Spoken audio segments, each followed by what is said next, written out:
नमस्कार दोस्तों, आप देख रहे हैं राजस्थान संवाद। और आज राजस्थान संवाद पर जिस मुद्दे के साथ हम आपके सामने हैं वो मुद्दा बेहद बड़ा है। खुद सरकार के ही नुमाइंदे सरकार पे जब उठाएं सवाल तो वाकई बहुत बड़ा सवाल है कि क्या कामकाज हो रहा है और क्या विकास हो रहा है। सरकार के विधायक, सरकार के मंत्री और सरकार के तमाम सारे आला अफसर जब सरकार के कामकाजों पर उंगली उठाए तो बहुत ज्यादा विकास पर बड़ा सवाल उठता है। और ये सवाल अब और भी पुरजोर तरीके से उठ रहा है जब हाल ही में हो रही रैलियों में खुद सचिन पायलट समेत बाकी तमाम सारे विधायक और मंत्रीगण भी इसी सरकार के ऊपर सवाल उठा रहे हैं। इस पूरे विषय पर मेरे साथ बातचीत करने के लिए योगी योगेंद्र जी वरिष्ठ पत्रकार मौजूद हैं, जो अपना पूरा जीवन पत्रकारिता को देते आए हैं। सर, बेहद बड़ा सवाल, चाहे फिर वो नागौर हो, चाहे परबतसर हो, चाहे हनुमानगढ़ हो, हमने किनको नहीं देखा। हमने सचिन पायलट को देखा, हमने हेमाराम चौधरी को देखा, हमने मुकेश भाकर को देखा। लगातार सवाल उठा रहे हैं। ये तो हाल ही की बात है, लेकिन इससे पहले बात करें तो हमने मुरारी लाल मीणा को देखा, हमने रमेश मीणा को देखा। ये सब तब है जिसमें हम बगावत वाला एपिसोड तो पूरा आउट रख रहे हैं। उसके अलावा भी इतने लोग सरकार पर सवाल उठाते रहे हैं। अगर ये डायरेक्ट सवाल थे, इनडायरेक्ट सवालों को देखें तो दिव्या मदेरना भी है और भी कई सारे लोग इस फहरिस्त में हैं। ऐसे में जब सरकार खुद के विधायकों को ही, मंत्रियों को ही खुश नहीं रख पा रही तो जनता के लिए क्या करेगी? वरुण जी, आपने बड़ा अच्छा मुद्दा उठाया है। और राजस्थान की राजनीति में जो दरअसल दिखाई नहीं दे रहा, जो भूकंप कांग्रेस में बन रहा है, उसका एपिक सेंटर, उसका जो केंद्र है वो दिल्ली में है। और ये जो पूरा राजस्थान में कांग्रेस में जो घमासान अंदरूनी तौर पर मचा हुआ है और कुछ कुछ उसके लक्षण सचिन पायलट के तौर पे बाहर आ रहे हैं, उसकी जो सबसे बड़ी वजह है कि पिछले दिनों जब राहुल गांधी की भारत जोड़ो यात्रा थी तो उसके में सचिन पायलट शामिल हुए थे। और सचिन पायलट को वहाँ जो राहुल गांधी ने इशारा कर दिया कि आप जाइए और यात्रा निकालिए। और आश्चर्य की बात देखिए आप, इस बात की जानकारी या सपोर्ट सचिन पायलट ने ना तो सरकार लेवल पर और ना ही संगठन लेवल पर किसी से लिया है। लेकिन मुद्दे सर यहाँ पर ये उठ रहे हैं, उन सारी मीटिंगों में जो बातचीत हो रही है, जो सवाल उठ रहे हैं वो बेहद गहरे हैं। आज सचिन पायलट ने एक बहुत अहम बयान दिया।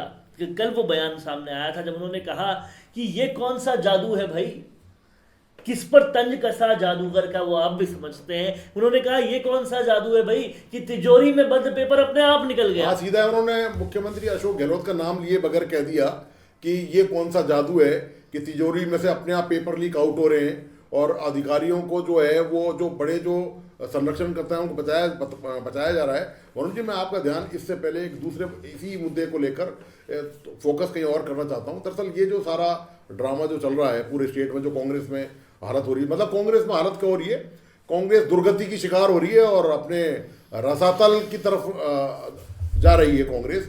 ये हुआ, इसकी जो जड़ है ना, वो जड़ इसकी ये है कि जब मुख्यमंत्री अशोक गहलोत ने राष्ट्रीय अध्यक्ष पद के लिए नामांकन भर दिया और नामांकन वापस ले लिया, ये कहते हुए कि मैं तो मुख्यमंत्री भी रहूंगा, जबकि पार्टी के उदयपुर चिंतन शिविर में ये तय हो गया था कि एक पद एक व्यक्ति का सिद्धांत लागू रहेगा। और चूंकि ये मुख्यमंत्री अशोक गहलोत जो है वो सोनिया गांधी परिवार और राहुल गांधी के करीब माने जाते थे और ये माना जाता था परोक्ष तौर पर कि ये उनके उम्मीदवार हैं, लेकिन इन्होंने वो शर्त ऐसी आड़े लगा दी। वो शर्त को आड़े लगाने का भी एक कारण ये था कि ये नहीं चाहते थे कि सचिन पायलट राजस्थान में मुख्यमंत्री बन जाएं। वो शर्त आड़े लगाई, फिर अनुशासनहीनता भी हुई। यानी कि आपका इशारा इस तरफ है कि आलाकमान के साथ जो मुख्यमंत्री गहलोत ने किया, अब आलाकमान उसका पूरी तरह से एक रिवेंज सॉर्ट ऑफ कहें वो सचिन पायलट के जरिए। बिल्कुल सही समझे आप, बिल्कुल सही है, लाइन पर सही कह रहे हैं आप ये बात। उसके बाद क्या हुआ, उसके बाद का डेवलपमेंट देखिए आप, कांग्रेस में क्या क्या घटनाक्रम चल रहा है लगातार।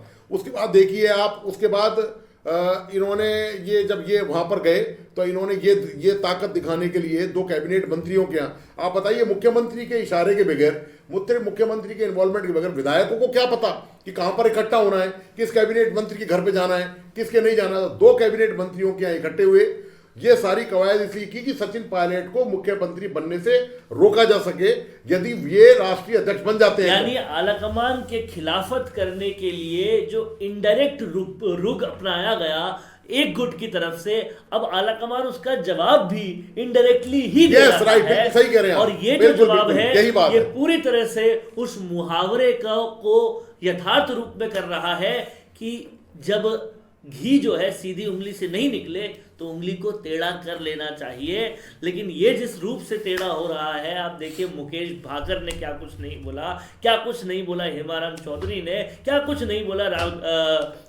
राजेंद्र गुड़ा ने, तो तमाम सारे लोग लगातार सरकार की खिलाफत में उठते आ रहे हैं। इससे पहले हमने दिव्या मदेना को भी देखा और लोगों को भी देखा। इससे साफ तौर पे जाहिर है कि सरकार के खिलाफ प्रचार करने के लिए यूं तो अपोजिशन होता है, लेकिन कांग्रेस इस समय दो अपोजिशनों की शिकार है। एक अपोजिशन बीजेपी है जिसको शायद कुछ करने की जरूरत ही नहीं पड़ रही, क्योंकि जो दूसरा अपोजिशन है जो खुद पार्टी के अंदर है वो काफी कुछ कर दे रहा है। और इससे साफ तौर पे पता चलता है कि सरकार जो अभी चल रही है कांग्रेस की, पेपर लीक वाला मुद्दा बहुत बड़ा तरीके से उनके खिलाफ है। और इसीलिए जो विधायक ये समझ रहे हैं, जान रहे हैं, समझ रहे हैं कि ये मुद्दे पे सरकार घिरेगी, वो अपने आप को सरकार से दूर कर ले रहे हैं इस मुद्दे पर और उन पर पूरी तरह से आरोप लगा रहे हैं। और न सिर्फ ये मुद्दा पिछड़ी जाति के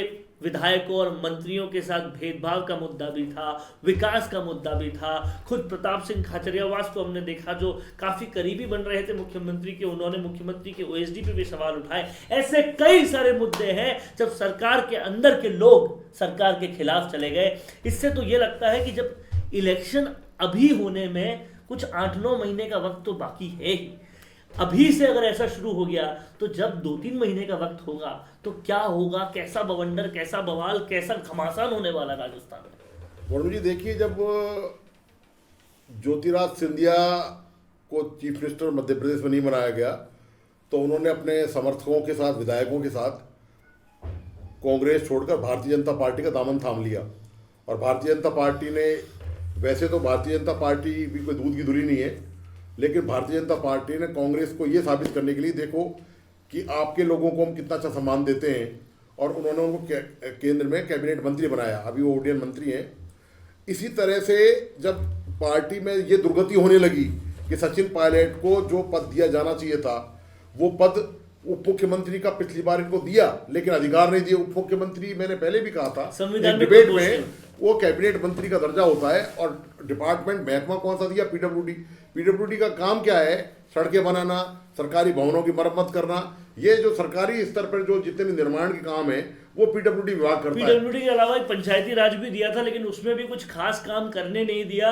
यही टीस कहीं ना कहीं सचिन पायलट को थी कि जो वादे करके आपने अधिकार भी ने मुख्यमंत्री बना दिया, उप मुख्यमंत्री बना दिया, जिसने पूरे राजस्थान में पिछली बार गांव-गांव, गली-गली में धक्के खाकर, धूल खाकर कांग्रेस को रिवाइव किया, सत्ता में आने के लायक बनाया। और जब सत्ता बांटने का मौका आया तो आपने उनका हिस्सा हटा दिया और आपने वो हिस्सा अशोक गहलोत को दे दिया। अब सवाल ये है कांग्रेस के सामने, कांग्रेस हाईकमान मल्लिकार्जुन खड़गे और राहुल गांधी को ये सब समझ में आ गया है कि यदि राजस्थान में वक्त रहते, क्योंकि वो अनुशासनहीनता देख चुके हैं गहलोत गुट की, और वो ये जानते हैं कि इस वक्त उनके खिलाफ कोई भी कार्रवाई करेंगे तो वो पार्टी में विद्रोह की हालत हो जाएगी। लेकिन सवाल ये है कि पार्टी में सेकंड नंबर पर लीडर कौन है, कौन मुकाबला कर सकता है? तो उन्होंने प्रमोट इस रूप में किसान रैली की अनुमति मौखिक तौर पर, अघोषित तौर पर देते हुए सचिन पायलट को अब वो लगातार प्रमोट कर रहे हैं। पूरी जो आलाकमान, जो केंद्रीय जो संगठन है कांग्रेस का, वो पूरी तरह प्रमोट कर रहा है।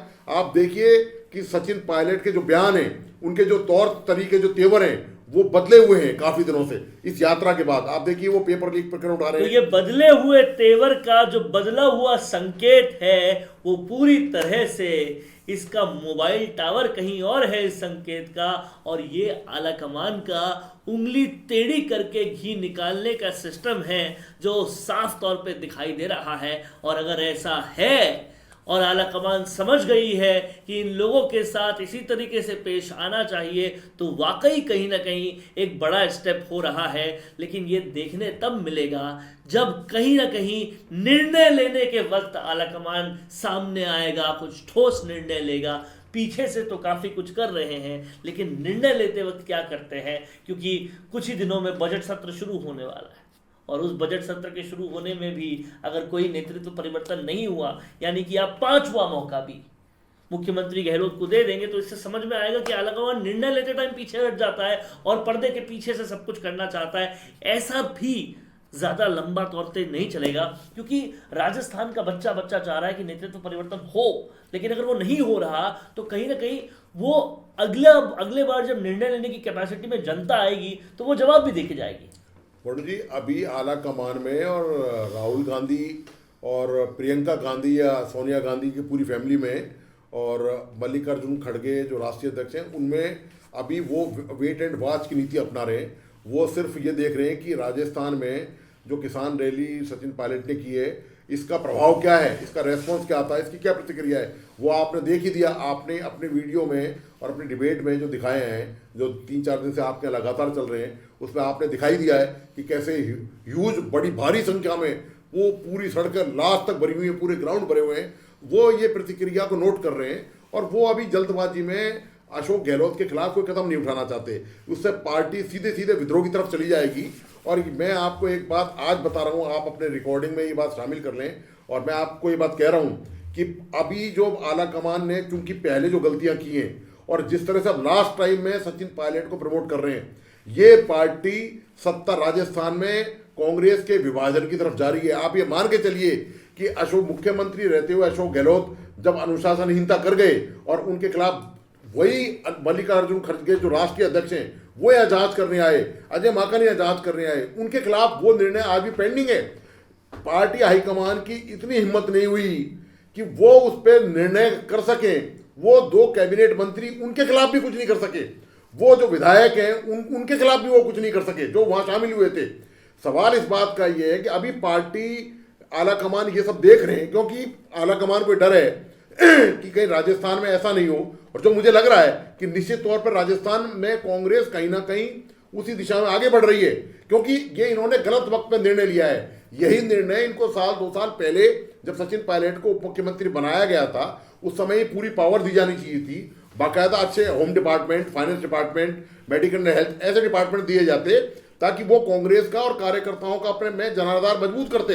लेकिन अब ऐसे वक्त में जिस आदमी को आपने पावर विहीन बना दिया, अब वो आदमी वापस अपनी, हालांकि सचिन पायलट अपनी ताकत दिखा रहे हैं, इसमें कोई डाउट नहीं है, और उनका क्रेज गजब है। मजेदार बात यह है कि सचिन पायलट के मामले में अब तक ये ह्यूमर थी कि वो केवल गुजरों के नेता हैं, लेकिन जैसे जैसे उन्होंने सभाएं की गंगानगर, बीकानेर, हनुमानगढ़ में, वहां जो भी दूसरी जातियां हैं या जो जातियां हैं वो डोमिनेंट हैं, जैसे जाट हैं, सिख हैं, पंजाबी हैं, ब्राह्मण हैं, सैनी, इवन माली, मतलब बीकानेर में माली काफी है इस बेल्ट में।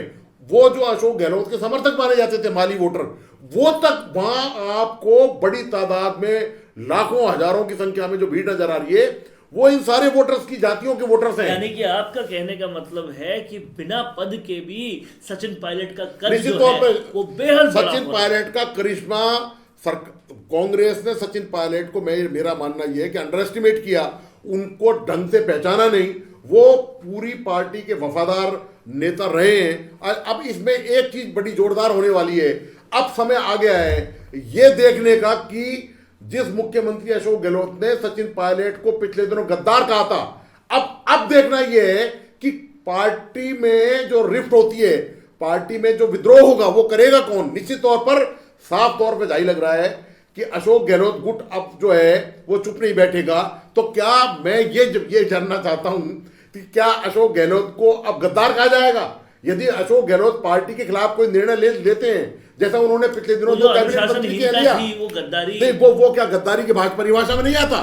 सवाल ये कि गद्दारी होती क्या है? आप पार्टी को डिसऑबे कर रहे हो, पार्टी में अनुशासनहीनता कर रहे हो, और यानी जो कि लक्षण आज के इस पूरे विश्लेषण में, इस पूरे डिस्कशन में दो बड़ी बातें साफ तौर पे निकल कर आई है। पहला ये कि आला कमान के इशारे से ये उंगली टेढ़ी करके घी निकालने का सिस्टम शुरू हो रहा है, और दूसरी ये कि ये सब आने वाले विद्रोह का एक छोटा सा ट्रेलर है, जिसका पिक्चर बहुत जल्दी देखने को ये सीधी सी जो अशोक गहलोत मुख्यमंत्री हैं यहाँ पर राजस्थान में, उन्होंने, और जो प्रदेश अध्यक्ष हैं, उन्होंने जो मोनोपोली बना रखी है, कांग्रेस को पॉकेट कांग्रेस जो बना रखा है, ये सब वो कवायद जो है तोड़ने का तरीका है ये, कि वापिस आप उस डिजर्व कैंडिडेट को जो राजस्थान में नेतृत्व की बागडोर संभाल सकता है, उसको मेन स्ट्रीम में, मुख्य धारा में लाने के लिए ये इशारा किया गया है। ये किसान रैली कोई अपनी मनमर्जी से सचिन पायलट नहीं निकाल रहे, ये हाई कमान के, राहुल गांधी के इशारे के बाद ये सारी कवायद की जा रही है। और इस पूरे डिस्कशन में से तीन बड़ी बातें साफ तौर पे आपके सामने निकल कर आई है,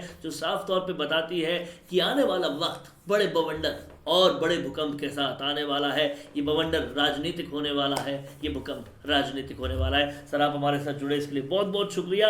और आप सबने देखा कि इस तरह से विश्लेषण करके आपको कोई बात समझाई जाती है, जिससे आपके सामने पूरी राजनीति की स्पष्टता, राजनीति की तस्वीर पूरी तरह से स्पष्ट हो जाती है। इसीलिए देखते रहिएगा राजस्थान संवाद। अगर सब्सक्राइब नहीं किया है तो तुरंत कर लीजिएगा। नमस्कार। एंकरिंग करना हो या रेडियो शो होस्ट करना हो या फिर किसी मैच की लाइव कमेंट्री करना हो, इन सब के लिए आपको विशेष योग्यता चाहिए होती है। आकर्षक आवाज, आत्मविश्वास, भाषा पर पकड़, जानकारियां और प्रेजेंस ऑफ माइंड जैसी योग्यताओं का होना अनिवार्य है। टीवी या रेडियो एंकर या कमेंटेटर के पास स्पष्ट आवाज में बोलने की कला होनी ही चाहिए। अब तो उन्हें अपनी स्क्रिप्ट भी कई बार खुद ही लिखनी होती है। ऐसे में जर्नलिज्म बैकग्राउंड का होना भी अच्छा रहता है। साथ ही टेक्निकल सिस्टम को समझने की दक्षता भी हो तो ये रिकॉर्डिंग के समय अच्छा है। अच्छी आवाज और कुशल संचालन योग्यता आपको शुरुआती स्तर पर तो काम दिला सकती है, पर लंबी पारी खेलने के लिए आपको इन सारी स्किल्स का होना जरूरी है। इन सारी बारीकियों को अगर आप गहनता से समझना चाहते हैं तो आज ही नीचे दिए हुए नंबर पर संपर्क करें।